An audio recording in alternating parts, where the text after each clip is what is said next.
right. We nailed another prediction here recently, Brian.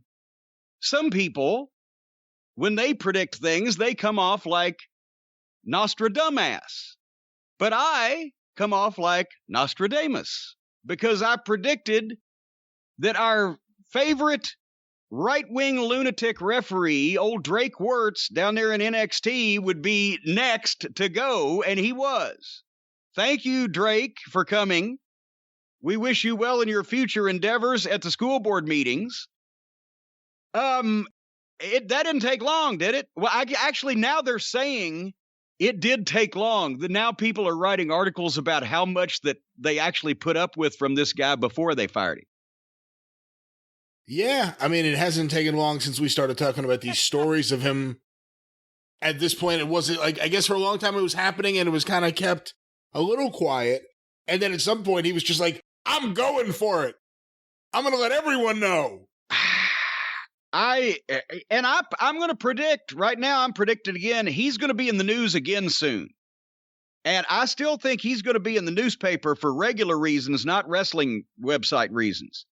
And for those of you who haven't followed this, folks, we'll just recap briefly. For the past 7 years, apparently this referee, Drake Wuertz, who we once thought was actually on television in blackface, and this was before we knew anything about him personally, come to find out he's just a really obsessive tanner, apparently, like everything else that he's obsessive about.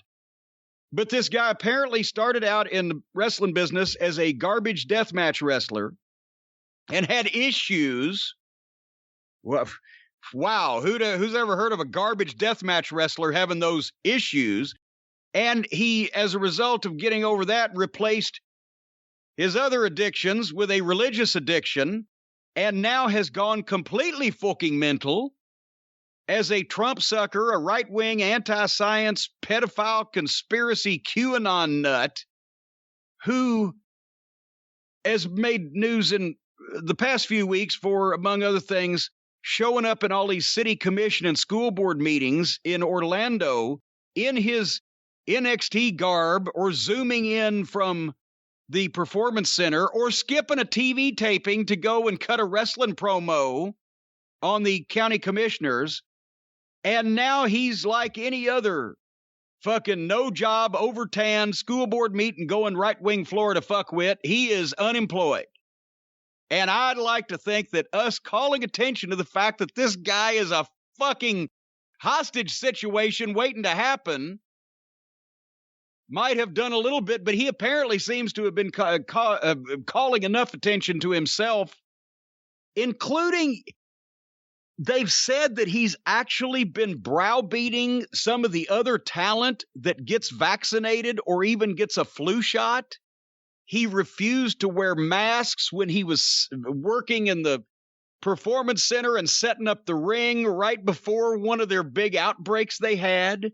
And did I hear this right? He stormed out of a Triple H speech because he didn't like the idea that they should be tolerant of all religions instead of just the one bullshit one that he's convinced is true. He walked out on a Triple H meeting noticeably. I don't know if it's the same story. I think it was, but I read that he walked out on a Triple H meeting, and from what I read also, he was bothered by Black Lives Matter, and he was insisting on all lives matter, which didn't really help the issue. What'd they say about 10 or 12 of the talents were uncomfortable with him refereeing them, being around them, breathing their same airspace? I don't blame him. Did he not know? How the fuck did he not know that this was going to take place? When you are actually in your official garb making political statements at political meetings, or blowing off your official job to go to these same meetings and, stir up 15 fucking trailer park Trump dwellers in the audience with your nonsense.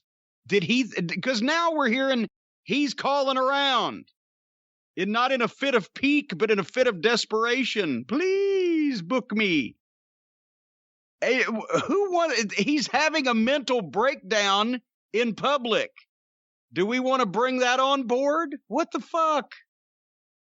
That's the thing, that he thought this was acceptable and nothing would happen. Either that or he was willing to just sacrifice his job. He didn't care. But when I saw that promo he cut at that school board meeting, there's something much deeper. There's something going on deep inside this guy. Well, they said that there's been people concerned over his behavior, but the Trump thing, yeah, it's Florida. So there's a bunch of those down there, right? Way too fucking many. But when he is in the middle of a pandemic suggesting you take the masks off the kids because it'll be harder for the pedophiles to snatch them, this is the kind of guy that snaps one day and takes a gun to the basement of the pizza parlor where he's read on the internet that Hillary Clinton is selling kids 3 for $1. Or goes to some abortion clinic to save the little children's lives from the evil baby-eating abortionists and takes a fucking explosive device with him. This is fanatical fucking behavior. And somebody needs to be keeping an eye on him. It seems to me he trades one bad habit for another throughout his fucking life. And it may be coming to the fucking head as he loses more grip on reality. But God solves everything. You just get people addicted to God and they have no more troubles from then on out. Except for the entire world having troubles because the people have still been addicted to God for 2,000 years.